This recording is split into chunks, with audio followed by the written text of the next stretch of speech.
नमस्कार साथियों, मैं राहुल शुक्ला। शंकर के इस एपिसोड में आप सभी का स्वागत है।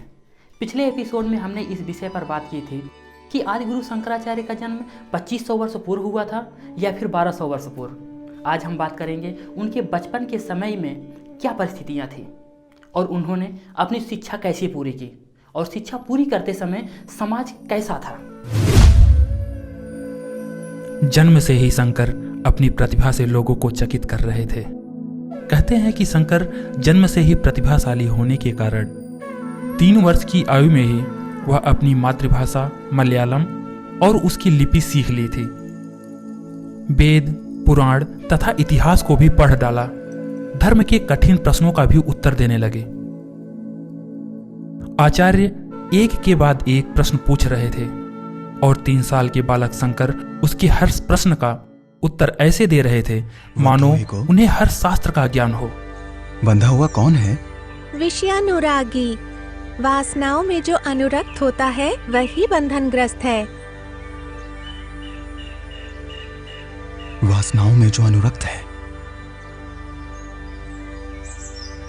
घोर नरक क्या है? अपना शरीर ही घोर नरक है। अच्छा, जब शंकर 3 वर्ष के ही थे तभी उनके पिता शिव गुरु उनके उपनयन संस्कार के पहले ही स्वर्ग को सिधार गए। आकाशात्पतितं तोयं सागरं प्रति गच्छति। आकाशात्पतितं तोयं सागरं। पिता की मृत्यु इतनी छोटी उम्र में हो गई। अब माँ और बेटा एक दूसरे का सहारा थे। माँ पुत्र के लालन पालन और भविष्य को लेकर चिंतित थी। परंपरा के अनुसार माँ ने 5 साल की उम्र में बालक शंकर का उपनयन संस्कार करवाया। इसके बाद बालक शंकर को शिक्षा लेने के लिए आचार्य के पास भेजा गया। यहाँ एक चमत्कार हुआ। जिन शास्त्रों के अध्ययन में शिष्यों को 20 वर्ष से भी अधिक लगते थे उसे शंकर ने सिर्फ 2 वर्ष में ही पूरा कर लिया। प्रज्ञानम ब्रह्म, प्रज्ञा रूप उपाधि वाला आत्मा ब्रह्म है। अहम ब्रह्मास्मि, मैं ब्रह्म, अयमात्मा ब्रह्म। शंकर ने चारों वेद, वेदांत, उपनिषद, कल्प, व्याकरण, ज्योतिष तथा बौद्ध दर्शन में भी अपने आप को पारंगत कर लिया। जब शंकर गुरुकुल के अंदर आचार्य के पास शिक्षा ग्रहण कर रहे थे उस समय की एक कहानी आती है। एक दिन शंकर भिक्षा मांगने के लिए एक घर गए और उस घर के बाहर से उन्होंने आवाज लगाई, भवती भिक्षां देहि माता, भवती भिक्षां देहि माता। तो अंदर से एक बूढ़ी माँ अपने हाथ में कुछ आंवला लिए बाहर आई।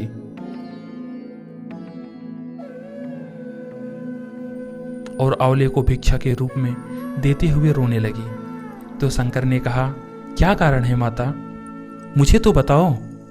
तो बूढ़ी माँ ने कहा, नहीं पुत्र, कुछ नहीं, बस ऐसे ही। तो शंकर ने कहा कि क्या आप हमें भी नहीं बताओगी? तो बूढ़ी माँ बोली कि मेरे पति इतना ही अनाज लाते हैं जिससे एक समय का भोजन हो जाए और इससे ज्यादा लाना पाप समझते हैं। मैं तुम्हें कुछ दे नहीं पा रही हूं, बस इसीलिए दुखी हूं। फिर शंकर वहां से आंवला लेकर चले गए।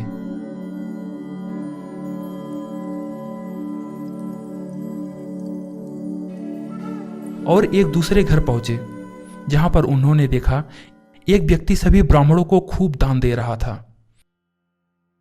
और उसके घर में अनाज का भंडारण था और कई ब्राह्मण कतार में खड़े होकर दान ले जा रहे थे। परंतु जब शंकर की बारी आई तो उन्होंने दान लेने से मना कर दिया। फिर वह व्यक्ति दौड़ता हुआ शंकर के पास आया और पूछा, क्या कारण है, आप मुझसे दान क्यों नहीं ले रहे हैं? तो शंकर ने कहा, आवश्यकता से ज्यादा संग्रह करना पाप है। और उसी दिन संकल्प लिया कि हम समाज में एक नई व्यवस्था का निर्माण करेंगे। फिर शंकर वापस गुरुकुल में अपने आचार्य के पास आकर बोले कि आचार्य, सब लोगों को एक भाव से कैसे देखा जा सकता है? तो आचार्य ने कहा, संन्यास से। और यहीं से उनके मन में संन्यास लेने की भावना जागृत हुई। फिर एक दिन शंकर जब अपने दोनों मित्र ज्ञान और मृत्यु के साथ बगीचे में घूम रहे थे तो उन्होंने देखा एक व्यक्ति चोरी से नारियल तोड़ रहा था। और तभी वहां पर नारियल के खेत का मालिक आया और उससे बोला, तुम कौन हो? चोरी करते हो? ठहरो, मैं तुम्हें अभी दंड देता हूं। फिर उसके बाद उसने नारियल के पेड़ की जड़ से थोड़ा सा ऊपर एक सफेद कपड़ा बांधा और वहां से चला गया। तो शंकर ने ज्ञान से पूछा, यह कैसा दंड है? तो ज्ञान ने कहा कि यह व्यक्ति जो पेड़ से नारियल चोरी कर रहा है, यह अब उस कपड़े को न छुएगा और न ही उसे लाग कर पेड़ के नीचे उतर पाएगा। थोड़ी देर के बाद मालिक फिर आया और उस कपड़े को खोलकर उससे बोला, नीचे उतरो। नीचे आने के बाद उससे बोला, वादा करो कि आज के बाद तुम कभी चोरी नहीं करोगे। तो फिर वह व्यक्ति बोला, नहीं मालिक, आज के बाद मैं कभी चोरी नहीं करूंगा। फिर खेत के मालिक ने उस व्यक्ति को भात खाने के लिए दिया और बोला, यह नारियल भी ले जाओ। और बाद में खेत का मालिक वहां से जाने लगा तो शंकराचार्य दौड़ते हुए उसके पीछे गए और उससे बोले कि चाचा, यह कैसी सजा थी?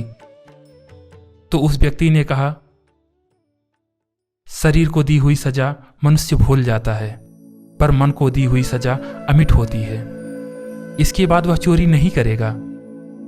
शंकर ने सवाल किया कि क्या आपको इस बात पर विश्वास है?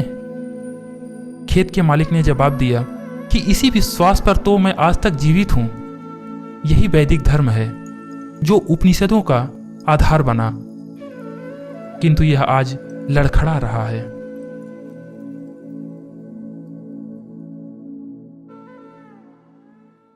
एक तरफ शंकर अपनी शिक्षा पूरी करके घर वापस लौटे और वहीं दूसरी तरफ बौद्ध मत 4 संप्रदाय में बढ़ चुका था और कुमारिल भट्ट जैसा विद्वान बौद्ध दर्शन का अध्ययन करने के बाद बौद्ध दर्शन के बड़े बड़े विद्वानों को शास्त्रार्थ के लिए चुनौतियां दे रहा था।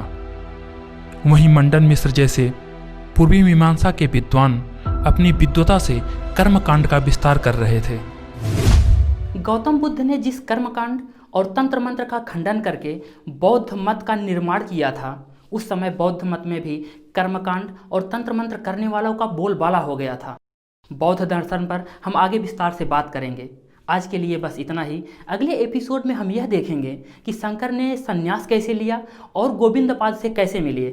नमस्कार, जय हिंद।